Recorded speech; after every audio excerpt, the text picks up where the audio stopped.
Los Angeles just sent a message to the rest of the NBA without even leaking a press release. The Lakers walked out of last season with a 50-32 record. A no-3 seed, Luka Doncic in purple and gold.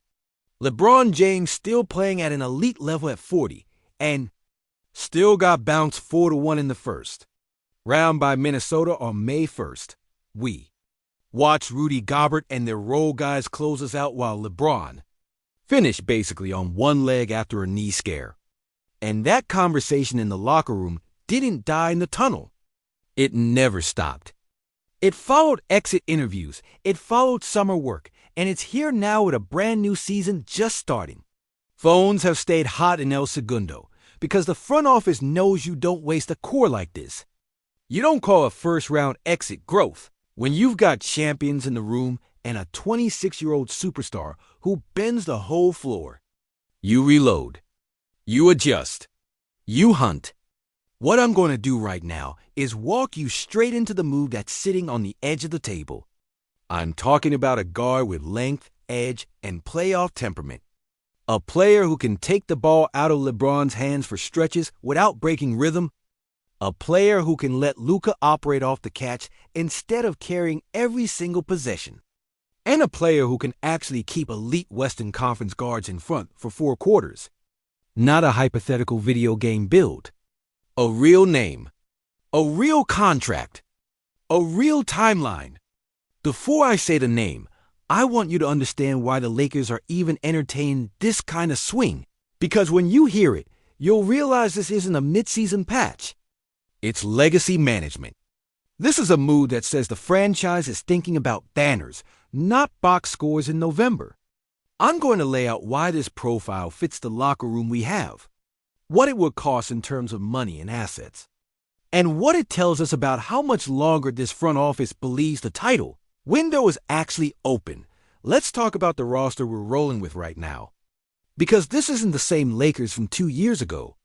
This team is built around Doncic running the offense, LeBron still directing traffic, and a perimeter group that finally looks nasty on purpose.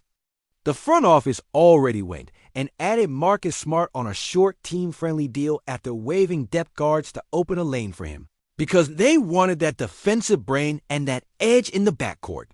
Smart is a former Defensive Player of the Year, and he walks in setting the temperature for everybody, next to names like Austin Reeves and Gabe Vincent. LeBron is expected back for year 23 after averaging around 24 points, 8 assists, and almost 8 boards. And Doncic is already dropping star nights in LA while carrying primary creation. That's not a rebuild. That's win now. And when you add Smart on a 2-year veteran deal after a buyout, basically importing a defensive coordinator who talks non-stop on the floor, you're admitting you weren't happy with last year's perimeter resistance, and you're fixing it with attitude, not just schemes. But here's the truth that everybody in the building felt in May, and nobody's pretending didn't happen. When gains slowed down, our offense shrank into isolation, and our defense bled at the point of attack. Minnesota forced us into late clock situations, loaded bodies at the ball, and dared anyone not named Doncic or LeBron to punish them over and over. On the other end, Anthony Edwards got downhill. Their bigs punished us on the glass, and when the Timberwolves finally closed the series, we were the ones walking off early, not them. And remember how we even got here. We went all in to bring Doncic to L.A., which cost size and rim presence that used to come automatically from Anthony Davis. And that move said everything about what this franchise values right now, elite shot creation over everything else, even if it means you're lighter inside. The problem is that, in the playoffs, you still need someone who can actually stay in front of elite guards for 40 minutes and keep them out of the paint. That's why the conversation inside the organization keeps circling back to a certain kind of guard. A long, disruptive, two-way guard who doesn't play scared under lights, who rebounds from the backcourt, who lives in passing lanes, who talks on defense instead of hiding, and who is comfortable letting stars eat while still keeping his own rhythm. The Lakers don't just want another bucket getter. The Lakers want a backcourt piece who can turn defense into offense in one possession and organize half-court sets without asking LeBron his legs in January or asking Doncic to fight through two bodies for 40 straight minutes in February. I'm talking about a guard who can give you 17 points without hijacking possessions, 7+ assists without pounding the ball flat, 6 rebounds because he actually crashes, and real steals, not stat-padding strips.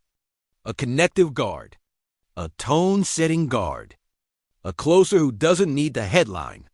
That profile is not theoretical. That profile has a name, and everybody in the league already knows the name, even if they pretend they don't hear it. I'm talking about Dejounte Murray, former All-Star, 6'4" with a plus wingspan, built for playoff basketball because he doesn't just score, he disrupts rhythm. His background is exactly the kind of background Rob Pelinka watches closely. Grew up in San Antonio's system, where you learn structure and accountability. Then got dropped into Atlanta as the co-head of a backcourt built on star talent. Took on lead guard responsibilities, kept producing, and showed he can read a game both as a scorer and as a facilitator.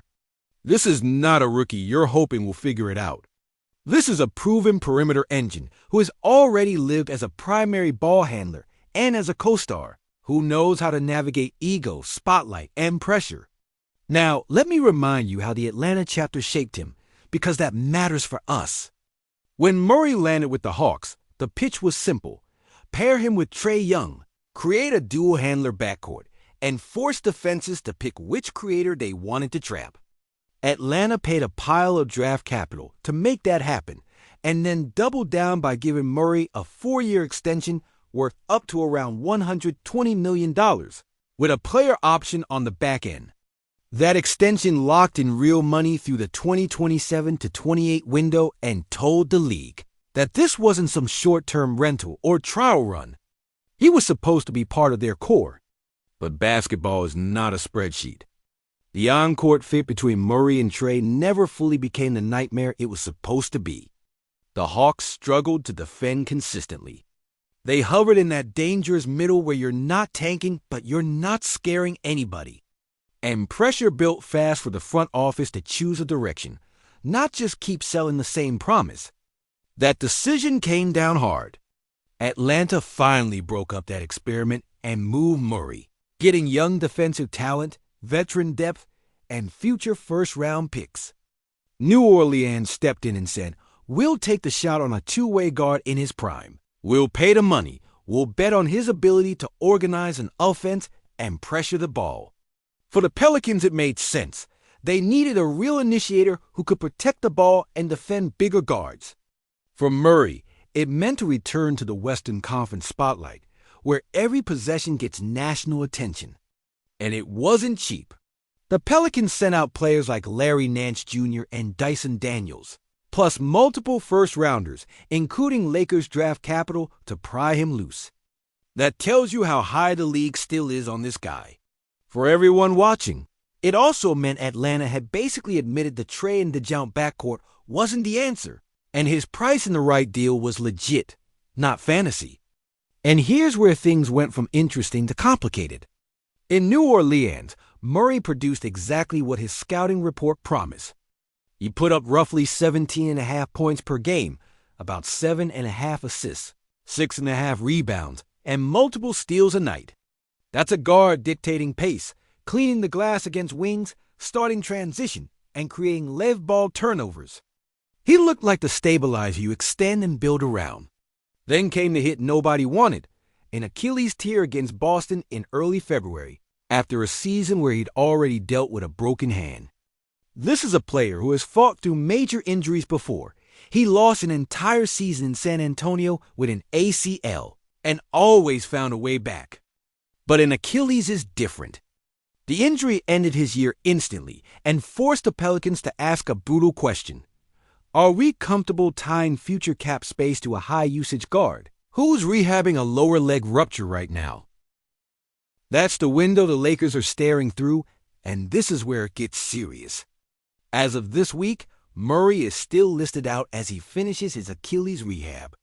But the word around his camp is that he's basically living in the training room 6 days a week. And there's internal optimism that he could realistically get back on the floor around the new year if there are no setbacks. We're not talking about a guy who's shut down for the entire season. We're talking about a player who could be available in time to actually build chemistry with Doncic and LeBron before the playoffs. Instead of being thrown in cold in April, he's not cleared yet. And nobody inside New Orleans is rushing a timeline. They've been hit by injuries everywhere, but the expectation is that he's not a lost season piece. He's a delayed impact piece.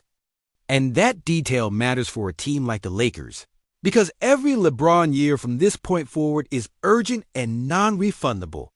Now let's talk money, because fit only matters if the number's clear. Murray is on a deal built to keep him in high-level money without touching true max territory, a 4-year extension in the $114, $120 million range, rising into the high 20s and low 30s per year with a player option at the end. That's serious salary, but it's still below what you pay a first-ballot franchise guard. For the Lakers, that matters in this new CBA world, where the second tax apron basically erases flexibility if you stack two, many giant contracts, and even limits which trades you can legally execute later. The survival plan is simple. Big money goes only to players you trust in playoff minutes next to your top two. You stop wasting 8-figure slots on guys who vanish in May. Murray, when healthy, is a playoff minutes guard. That's the bet, and that's why his number looks like opportunity more than overpay. And stylistically, it's the exact shape we've been missing since the Wolves series. Picture a closing lineup in a tight West game. LeBron at forward reading everything. Doncic bending coverage in the half court.